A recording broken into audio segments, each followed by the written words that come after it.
Alright guys, movie review time. The Pale Blue Eye, written and directed by Scott Cooper, starring Christian Bale, has dropped on Netflix today. I watched it. Let me give you guys my very quick thoughts.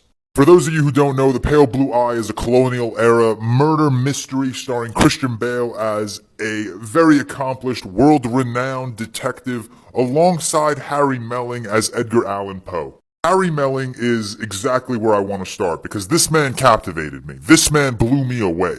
For those of you who don't recognize this lovely gentleman, this is Dudley Dursley from the Harry Potter franchise. I said this in my Letterboxd review and I will say it again. It is very difficult for an actor to stand out while working next to Christian Bale, one of the greatest to ever do it. But this man took charge. Harry Melling mesmerized me. His iteration of Edgar Allan Poe was beautiful to watch.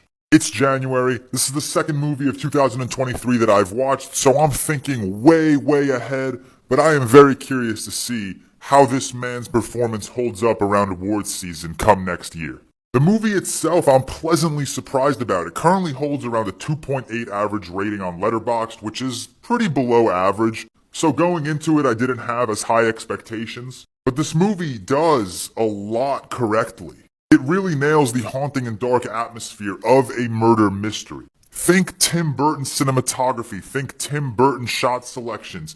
Just remove the quirky attitude that Tim Burton usually brings to his films. Imagine if Sleepy Hollow was 100% a serious drama. That is essentially what The Pale Blue Eye is. And I absolutely love that. I love the claustrophobic feel of this movie. I love the eerie environment we are placed into. What really surprised me when it comes to The Pale Blue Eye was its screenplay. On its surface, and for the first 70% of this movie, this is a cut and dry, surface level murder mystery. We've seen it done a million times. Throughout that time, we are treated to exceptional production and costume design, impeccable acting. There was nothing to question in the script because it seemed fairly straightforward.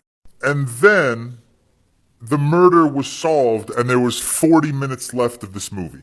And that is where the screenplay took a turn for the better, in my opinion. We were treated to exceptional back and forth between Christian Bale and Harry Melling. And I was locked in, because what initially had seemed like a very straightforward, cut and dry murder mystery turned into a very compelling, very intriguing, not sure where this is going type of movie. I'm going a 3.5 out of 5 here. I really enjoyed where this story went, particularly the last 30 to 35 minutes. Christian Bale, Harry Melling, you guys were brilliant, your chemistry was amazing, the acting was there, and I just loved the design of this entire movie.